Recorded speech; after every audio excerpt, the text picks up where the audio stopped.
1954 saw Subrata Mukherjee take over as the first Indian Air Chief.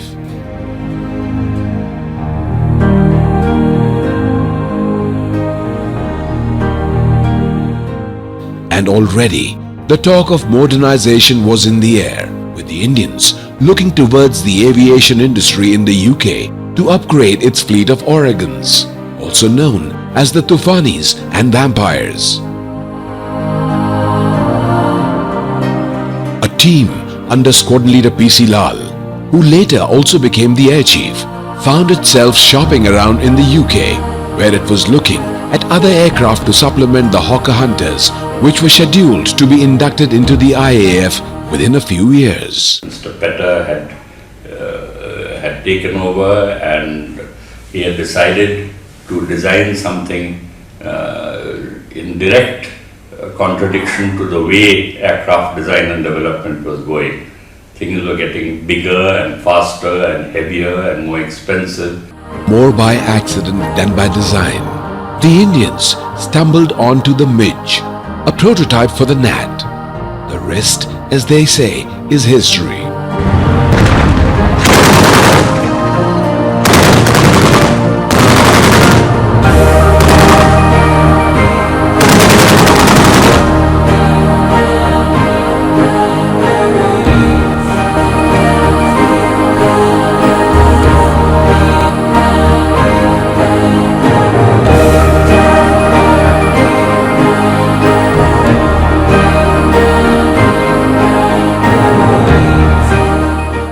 The beginning of the Gnat project for the aircraft meant for India goes right back to the team led by Air Commodore PC Lal to Europe and England, etc., looking for different aircraft to buy for the Air Force.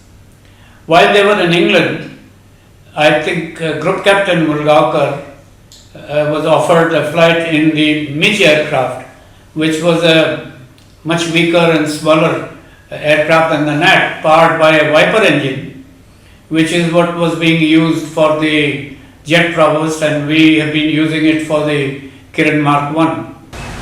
My experience with the Midge was just one or two circuits and landings and flying.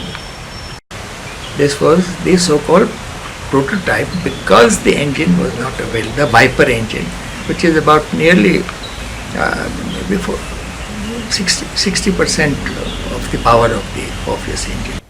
He flew the aircraft and he was very impressed by the performance of the little thing, and he recommended that we definitely look at the developed fighter version, which was going to be the Gnat. Petter did not show much interest. It even looked as though he may not give the necessary permit. But the Air Marshal and the squadron leader PC Lal and the team continued there, and they were having lunch in the officers' lunch canteen.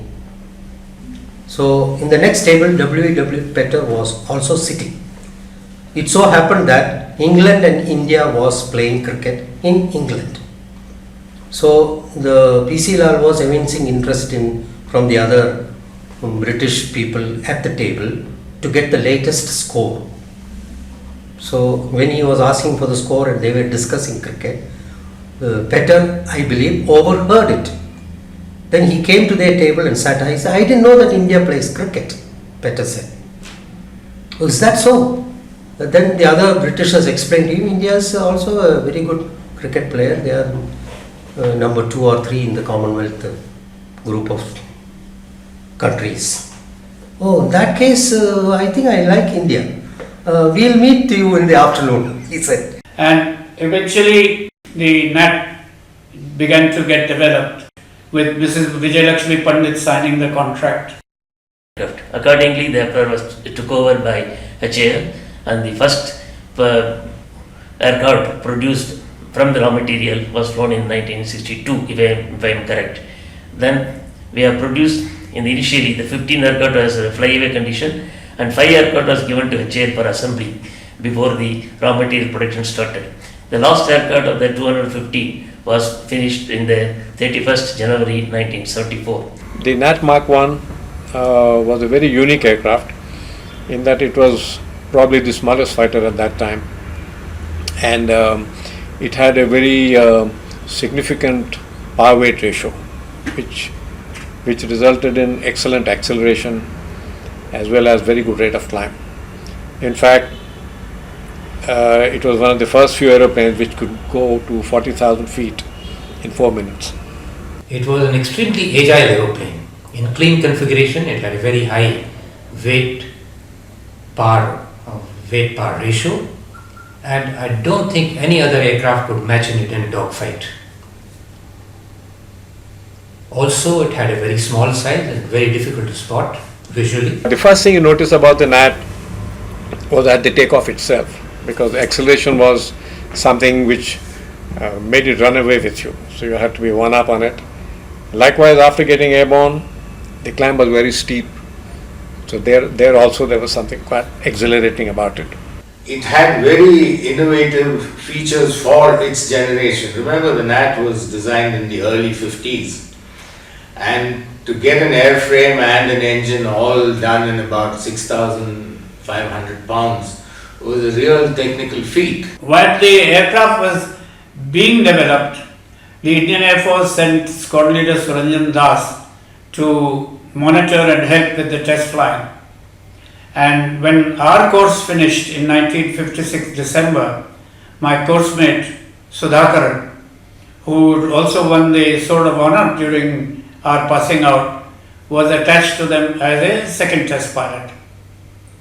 And these two assisted Ted Tennant and Mike Oliver and one or two other test pilots. At Chilbolton, the flight testing quality was somewhat poor, and my course mate Sudhakaran, who was a little bit abrupt in his opinions, eventually rubbed the Britishers up the wrong way quite a bit. I got involved in the Gnat and its development in 1958. After I had completed the test pilot's course at Farnborough in 57. Shortly after that, I was told that I would remain in England and go to Folland Aircraft at Chilbolton to participate in the development flying of the Gnat. First Gnat arrived, I believe it was number IE 1057, and another one, a blue colored Gnat, which had been used for calibration in England, and various other aircraft. First lot of aircraft actually came to Kanpur, and the ANATU began to fly.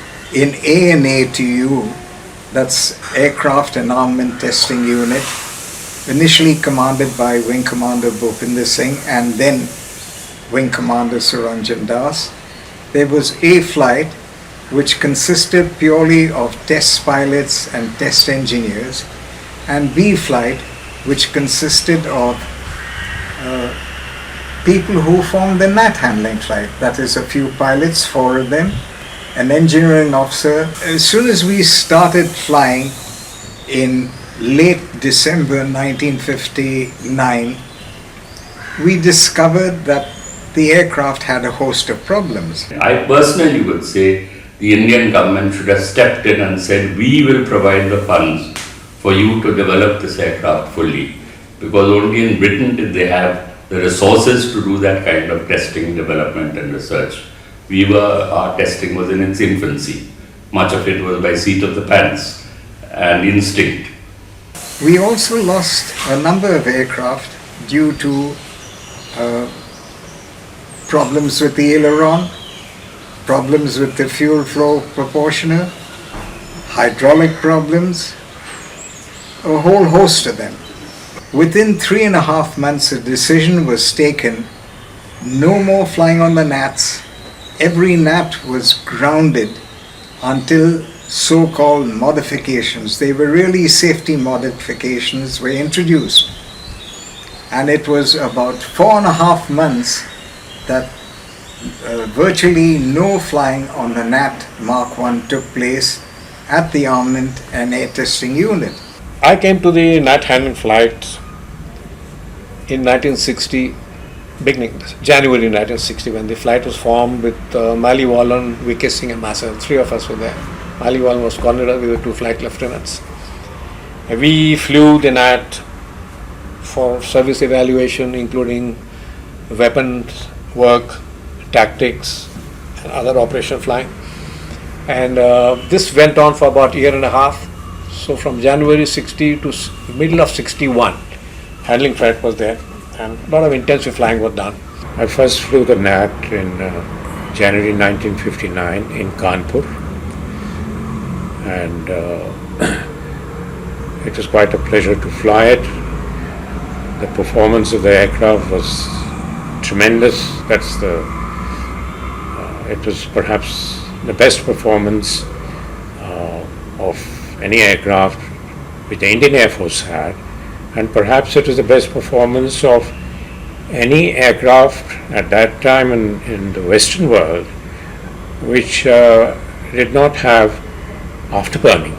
This good acceleration and climb would of course also translate into very good turning performance. So you could do tight turns on the Gnat without losing much speed, and on account of the fact that the way you're sitting was such that your feet were, legs were rather more or less straight. So with the result that in high G maneuvers, where normally the blood drains downwards into your limbs, legs and so on, here it was restricted to some extent. They had a good engine, they had an Orpheus which they could use, which had a fairly good thrust of 4,500 pounds thrust. You see, 4,500 pound thrust for a 6,500 pound aircraft. You can well imagine what kind of, wonderful performance it would give. The thrust weight ratio is almost 0.8. It took 4.5 years before the aircraft was plunged into combat in 1965 September. All the problems were not eliminated, but many of them had received attention, and that is why the Gnat was able to perform successfully in 1965. The first Gnat squadron was formed in July of 61 with then squadron leader Raghavendran as his squadron commander. V.K. Singh, my friend, who was with handling flight, and myself, we were the two flight commanders at that time. And we did the normal squadron training, converting other pilots and operation flying. I happened to be in 23 Squadron, which was the first squadron, and the very first operational role we did. We had gone to Jamnagar to do air-to-ground firing, to carry out the first firing trials for the squadron when the Goa Ops operation started. 23 Squadron had been positioned there, and they are flying Gnats. This was the first Gnat squadron, and Trevor was in that squadron at the time. So that time they were very envious of us because there was no air activity there, so they had to sit at the ORP in readiness and watch us taking off with ammunition, firing and coming back. For young pilots, it's a very exciting experience to go into war. And our main role then was air defense in Jamnagar area and the whole Saurashtra area, because there was a wide speculation that a large number of aircraft from Portugal via staging through Pakistan might come down and land at Diu. I remember in 23 Squadron, Ashoka, that is P. Ashoka, the late V.K. Singh, Trevor Keeler, Kapila, V.K. Kapila. I know these pilots particularly. I had flown with them, flown air combat sorties with them in preparation for the 65 operation. We didn't know what was to take place, but when it did, these pilots acquitted themselves admirably. 2 Squadron. The second Gnat squadron was first 23, then was number 2. So I went to number 2 Squadron there and did my conversion. And then 9th Squadron was formed under Rajiv Pot, and I went across to 9th Squadron. When we were asked to rush back to Ambala, why? Because there was this threat of the Chinese aggression in the 62, the border post in Ladakh. There had been those border post skirmishes and all. So we went charging back and we landed in Ambala. And now for Ladakh itself, we had never landed in that area. The airfield was very high, the Leh airfield. So we all had to do, there was no plan initially not to involve the Air Force. After the 1962 Chinese debacle, the situation in South Asia, when seen from Indian eyes, looked grim. To compound the situation, Prime Minister Nehru passed away in 1964. leaving the relatively untested Lal Bahadur Shastri to take over the reins of governance. Towards the west, Pakistan was flexing muscle, itching to take the field against India with its array of American patent tanks and F-104 Sabre jets. The newly acquired MiG-21s from the Soviet Union were still being broken into service, and all that stood in the skies against the belligerent Pakistani Air Force were the hunters and the relatively unknown and untested Gnats of the Indian Air Force.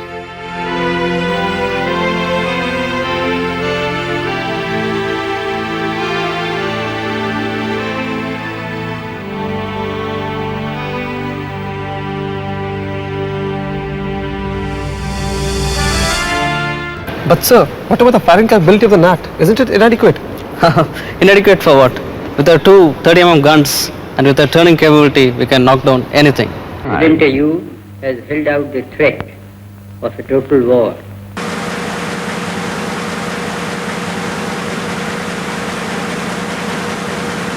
And I remember for the 65 war, we were ferrying Gnats at mad pace to Ambala because the war had broken out.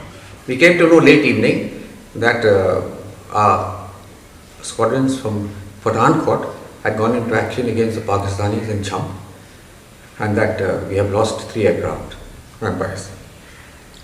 Then we realized that this was very serious, and we all immediately given instructions to get ready for operations. We have a sort of tendency to do things in slow incremental phases, thinking that this may be more economical and better. When Pakistan moved into Chamjoria in 65, we sent out vampires to fight sabres. I mean, it was madness. They got butchered and slaughtered. And when we sent out the Gnats and hunters, then it was a different story.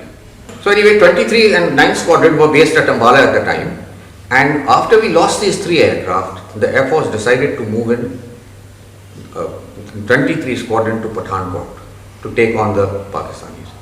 And so 23 Squadron, it's a historical movement, moved to Pathankot.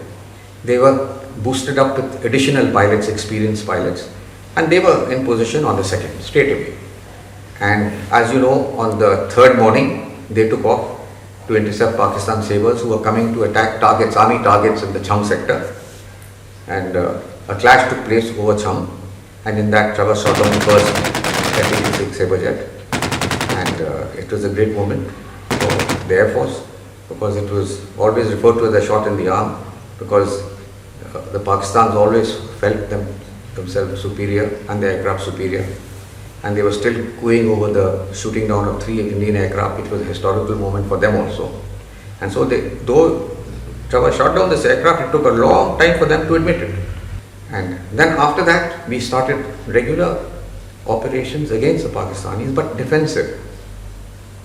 Even on the 6th, when our army moved across, we were told don't attack their airfields. So we were ground attack aircraft were going around on interdiction and sorties like that. Then on 6th evening, they carried out a preemptive strike. And then of course the full war started. 9th September, we were on ORP. Hari Chatwal was the leader, I was his number 2 wingman, and we were at Halwara.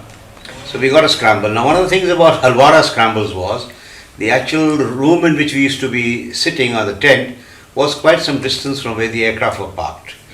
So there were cycles positioned for us. We used to get out of the cycles, cycle out the aircraft, throw the cycle, jump into the aircraft. So we got airborne from there, and we were directed by the radar unit, which was the fighter controller then from Amritsar he was, and it was call sign was fish oil control. It was KY Singh. Then we made contact with 4 aircraft. I went into full throttle and climbed up for the upper section, and was able to sort of maneuver myself to about maybe 1,000, 1,500 odd yards, about a mile and a half, before I was actually spotted by them. I was getting into about 7 o'clock, 6 o'clock, 7 o'clock, 7:30 position somewhere in that region, when they spotted me, and then they threw in a very motherless turn. So in the Gnat versus Sabre, the fact that we had a much better thrust weight ratio and we performed better in the vertical, our standard tactics used to be they would turn tight, we would go up. and then drop back on them when they were turning around and be able to latch on behind more or less in the same position. So I was able to close into one of the aircraft. I was less than 200 yards, I would say between 150 and 200 yards when I had my gun sight on him. Absolutely nice, and I pressed the trigger, the guns wouldn't fire. The 30 mm cannon, each cartridge weighs almost 1 kg or more, and the steel link, it is transported with the help of a chain link. Any machine gun will have a chain of cartridges. That chain or link also is steel. The thing is quite heavy. So Petter had fitted the 30 mm cannon on top and the ammunition box at the bottom. So the breech mechanism, powered by each cartridge gas, has to virtually lift this cannon chain, this cartridge chain. So that used to cause some jamming. The hour of reckoning was upon the IAF. Kapila's close encounter with the first Sabre sent a wave of excitement through the Gnat pilots. All the years of testing, problems with the Hobson's unit, split tails, and the loss of test pilots was soon about to be tested. On 19th September, there was a fierce battle raging in the Charbinda sector. 4 aircraft from Halwara got airborne and they were missiles, fully loaded. So they very no maneuverability. And I was given 2 Gnats to go and escort them. But we heard of the activity, so at the ops room they said, why don't you take 4? So I said, okay. So we took 4 aircraft. So we went rendezvoused at Khatua. And Denzel was leading the Gnat escort formation with me as the number 3. And as I was approaching the target, I saw Sabres in the air. There were 4 of them. So I told JP Singh, we are engaging the aircraft, you carry out your attack, 1 pass and get back. That was the briefing we had. So I turned onto the aircraft and there were 2 aircraft high. So I told Kapila, you go for those 2, I will take these 2 chaps who are pulling out. In the meanwhile, as I said, we came down to pretty low heights. We were down to, they call it the treetop level combat in that stage. I would say about 7,500 feet we were there. And at the lowest time when we were maneuvering, and we would go up and down, and finally I was able to maneuver myself behind this guy about 200 odd yards and closing in. So I fired a burst at him. I didn't feel that anything had happened. I fired a second burst at him. Again, I didn't get a feeling that I had hit him, but in the meanwhile I was closing, so I turned left and pulled up to maneuver myself a second time. As I did this, I heard Denzel call out, Caps, you've hit him. Caps, you've hit him, he's going down. I saw Denzel, and he was behind this single aircraft, and he was about 2,000 feet above him, and he was in a motherless drive, full speed, closing in very fast. We crossed head on once, we reversed. And then again we crossed, second time, and again I reversed. Only this time I had so much extra speed, I went vertically up, and I came behind him. So I could see him, look, he was a young chap, I came to know some Saipali or something. He kept looking like this, then I knew he hadn't seen me. So I closed in, I had a tremendous speed, I fired a short burst and went past him. And later on, of course, I heard the army said that 3 aircraft were gone down, 3 aircraft were crashed. One was Mahadev, one was Kapil's and one was mine. This was the immediate report we got from the army, because they all saw the fight, it was right over there. By the end of the 1965 war, a host of Gnat pilots had become household names. Trevor Keeler, V.S. Patania, Denzel Keeler, Vinay Kapila, Black leader A.J.S. Sandhu, and a host of others who had collectively earned for themselves the sobriquet of Sabre Killers.